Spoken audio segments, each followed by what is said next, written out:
I tell you what could burn the calories Oh, off. this would literally burn the calories. Dipping in cold water. Freezing water. Could you imagine a bit of wild swimming? Don't know. Not. I don't like. Know. Well, no. Freezing. Probably freezing. Yeah. Freezing. I'm talking really freezing. Meet our friend Cath Pendleton, right? There she is, relaxing in her bath of a morning. You may have got up this morning and had a bath yourself. But Cath's bath, what would your temperature be in the bath there, Cath, today? Oh, it's 0 degrees. It's full of ice. 0 degrees. Bearing in mind her body temperature should be about 37 degrees. She's sitting in 0 degrees there. And after Cath discovered ice swimming 6 years ago, she made history last February by becoming, Ruth? The first person to swim a mile inside the Antarctic polar circle. Imagine how cold that was. So, Cath, what comes next? You've done the Antarctic, it must be the... Arctic! I really hope.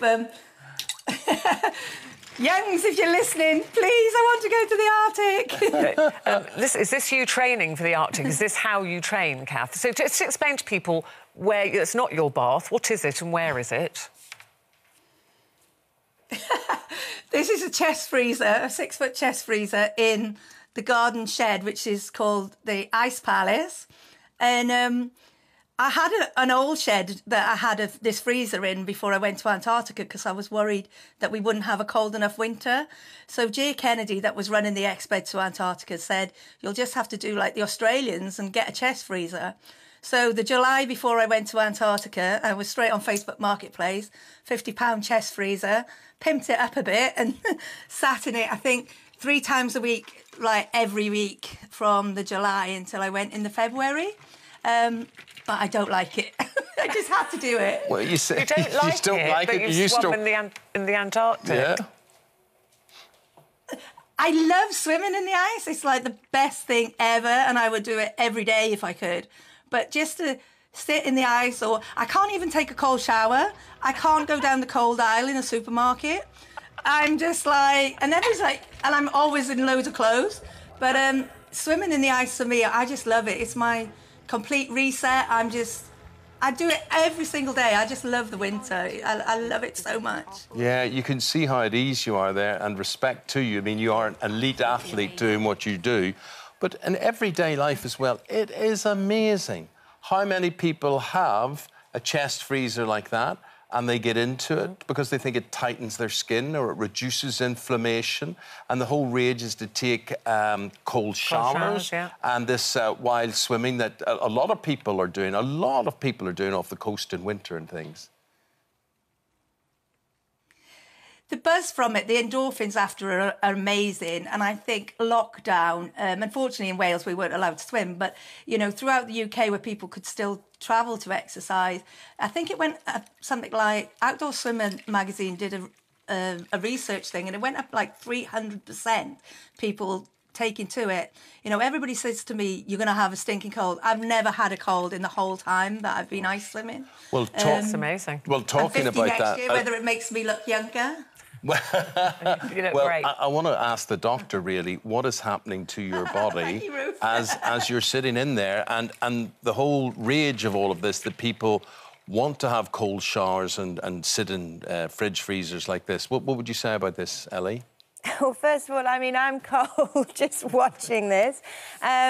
But basically what's happening is it's giving our bodies a shock. So we go into fight or flight mode. It gets all the adrenaline going. So when we hear about endorphins, they're those sort of like hormones that really sort of get our brain going, that natural high.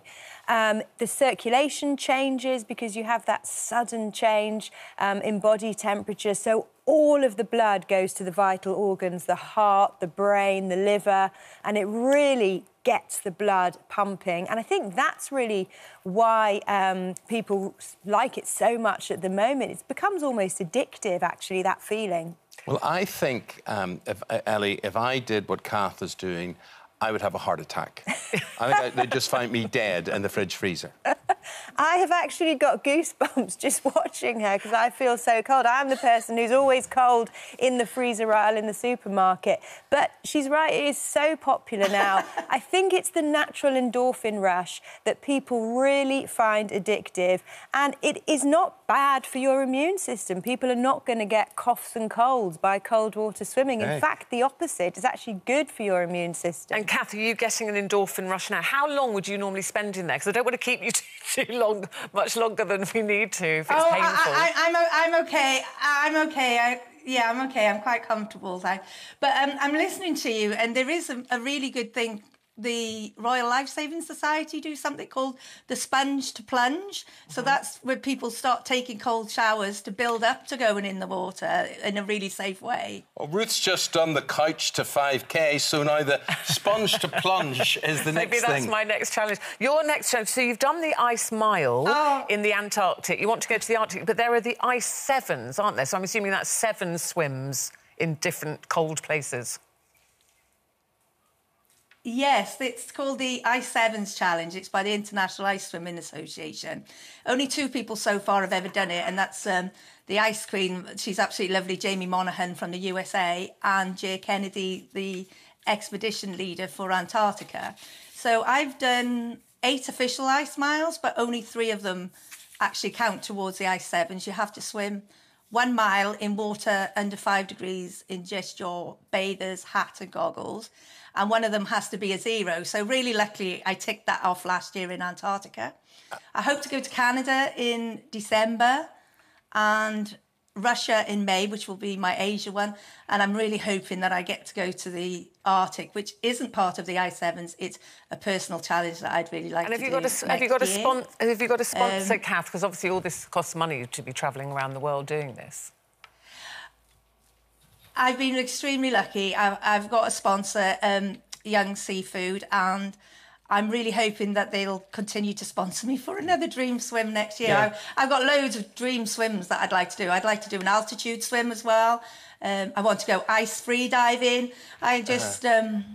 I don't know. I'm always up for a challenge, even sitting in the freezer talking to you before work. With your woolly hat on. I'd like to say it sounds idyllic, and you were talking about seafood there, but you could be great seafood as well to sharks and whales and all sorts of creatures who are just looking for a nice little snack.